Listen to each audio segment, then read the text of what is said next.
Louvado seja o nosso Senhor Jesus Cristo. No dia 29 de junho, a Igreja nos traz a solenidade de São Pedro e São Paulo. Aqui no Brasil, passa sempre para o domingo seguinte, no caso hoje, para que possamos celebrar melhor, com mais pessoas.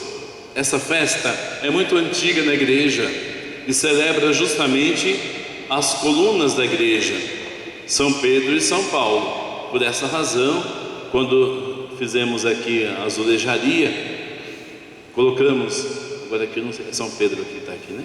Machado. Aqui à minha direita São Pedro e à esquerda São Paulo, as colunas principais da Igreja, porque eles testemunharam com a sua vida, com a sua palavra, que Jesus é o Salvador.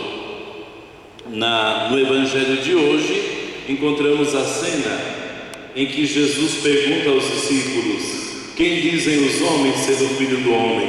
E depois pergunta diretamente aos discípulos: e para vós, quem sou eu?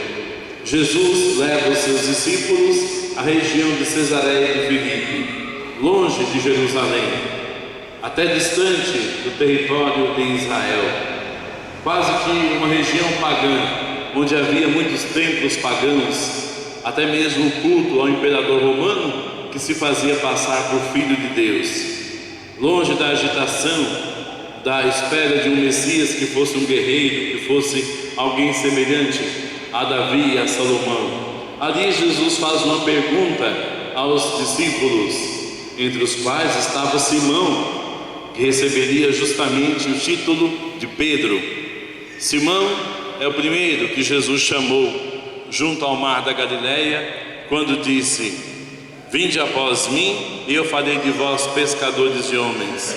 E assim aconteceu. Eles, deixando tudo, seguiram a Jesus, acreditaram em Jesus e haveriam de entender que a evangelização é conduzida por Jesus como um pescador experiente. Jesus faz uma pergunta a eles: quem dizem os homens ser o Filho do Homem? O Filho do Homem é uma expressão que vem da antiga aliança, do profeta Ezequiel, do profeta Daniel especialmente, que apresenta alguém semelhante a um ser humano que recebe de Deus todo o poder e glória e que está acima das nuvens dos céus. Esse personagem misterioso ainda na antiga aliança é Jesus, que tomando a nossa condição mortal, tornou-se igual a nós em tudo, menos no pecado. A essa pergunta os discípulos respondem: o povo pensa que o Filho do Homem é um profeta, como Isaías, como Elias, como Jeremias. Profeta que talvez tivesse ressuscitado dos mortos. É o que pensava o povo a respeito de Jesus, depois de ver suas pregações, ouvir seus ensinamentos e os sinais e os milagres que ele realizava. O profeta é alguém que fala em nome de Deus, anuncia a verdade, denuncia o pecado, chamando a conversão. Por isso não é fácil escutar os profetas. O antigo povo de Deus rapidamente dava fim nos profetas. Quase que todos os profetas de Israel foram assassinados por aqueles que não suportavam a verdade. Jesus então era considerado pelo seu povo um profeta, alguém que anunciava a verdade de Deus, que denunciava o pecado e chamava a conversão. Mas Jesus é mais do que profeta, ele é a realização de toda a profecia. Ele é aquele que realiza toda a profecia. Todas as profecias sobre o Messias se referem a Cristo. Por exemplo, quando Isaías capítulo 7, versículo 14 diz: eis que a virgem conceberá, dará à luz um filho, a quem porá o nome de Emanuel, que significa Deus conosco. Essa profecia Isaías a emitiu séculos e séculos antes de Jesus. E é o evangelista Mateus que diz: olha, essa profecia se realizou em Jesus, que sendo homem, que sendo Deus, se fez homem no seio da Virgem Maria, claro, sem deixar de ser Deus. De tal maneira, irmãos e irmãs, que Jesus é a realização das profecias sobre o Cristo de Deus.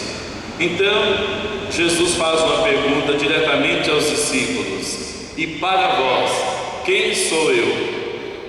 Uma pergunta que cala hoje em nosso coração, 2000 anos depois.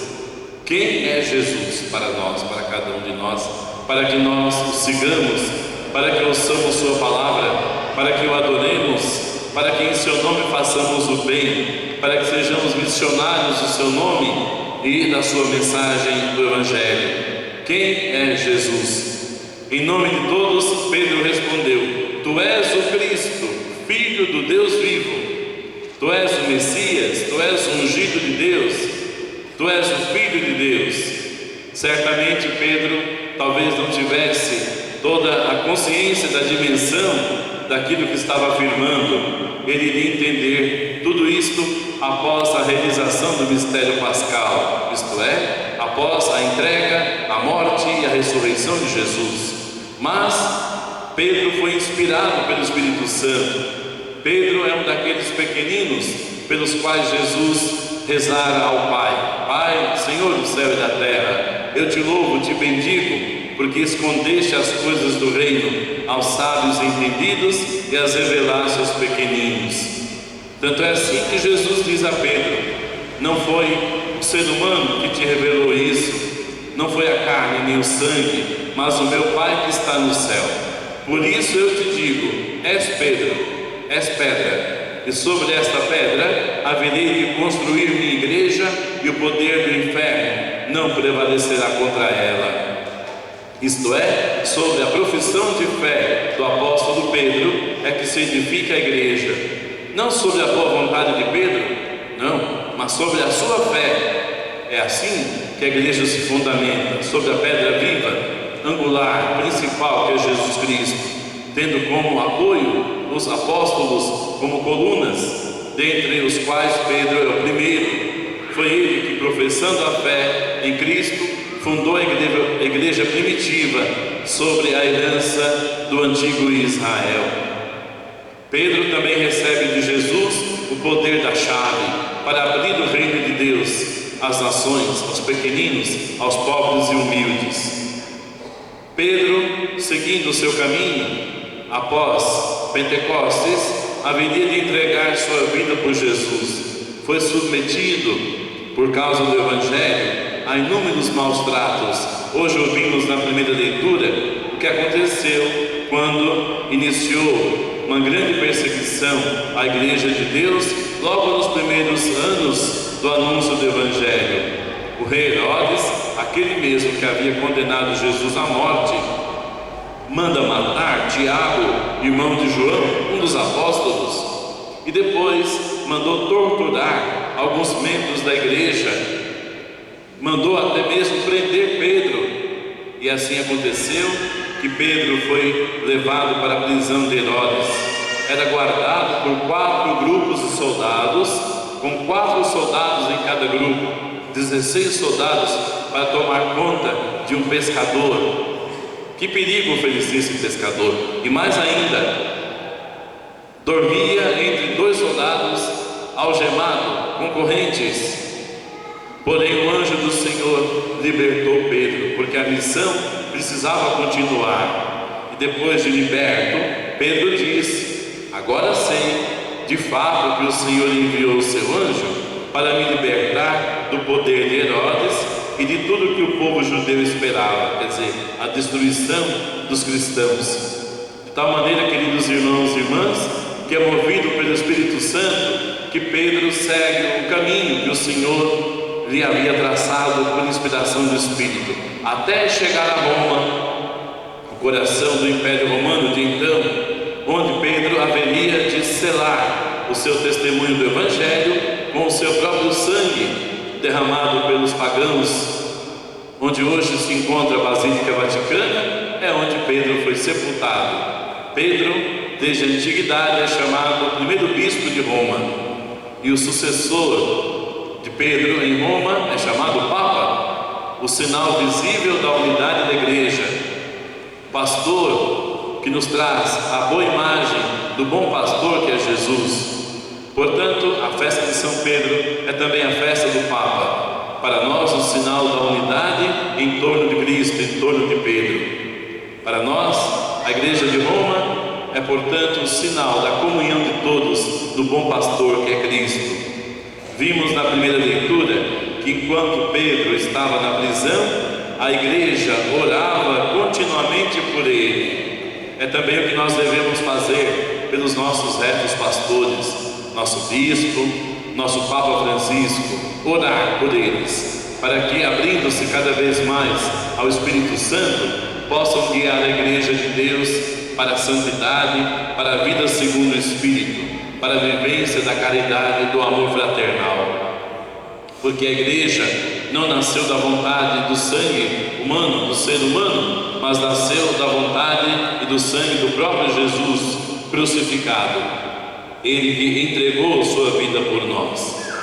Portanto, invocando hoje de modo especial e homenageando São Pedro, nós pedimos ao Senhor pela unidade da igreja. Celebramos hoje também, junto com São Pedro, São Paulo apóstolo. Diferentemente dos demais apóstolos, ele não conheceu Jesus na sua vida terrena. Ele era um fariseu e tornou-se perseguidor dos cristãos, pensando que estava agradando a Deus, porque considerava o cristianismo uma heresia, uma traição à fé judaica. E muitas vezes liderou perseguições, prisões, maus tratos aos cristãos. Até que, iluminado pelo Senhor, numa dessas perseguições aos cristãos, ele percebeu sua cegueira espiritual. Aceitando o batismo e o Evangelho, aceitando Jesus como Salvador, ele não só se tornou cristão, mas como missionário do Evangelho e apóstolo, e mais ainda, apóstolo dos gentios, ou apóstolo das nações, porque ele entendeu, mais do que os outros apóstolos, que o Evangelho deve ser levado a todos os povos. Todos os povos são chamados à salvação em Cristo Jesus. E também São Paulo morreu mártir em Roma, onde aí chegou já como prisioneiro.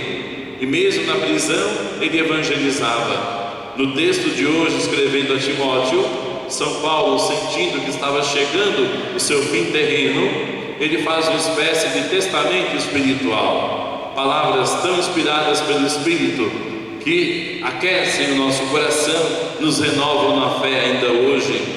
Diz assim: eu já estou para ser derramado em sacrifício, aproxima-se o momento de minha partida, combati o bom combate. Vamos repetir? Completei a corrida, guardei a fé. É assim que São Paulo testemunha nos meses antecedentes à sua morte. E ainda diz que ele vai receber a coroa da justiça, não só ele, mas a todos os que esperam com amor a manifestação gloriosa do Senhor. São Paulo também testemunha que o Senhor esteve ao seu lado e deu forças para que ele pudesse anunciar integralmente a mensagem do Evangelho e fosse ouvida essa mensagem por todas as nações. Ele próprio foi libertado da boca do leão. Como assim, se ele tornou-se mártir do Evangelho?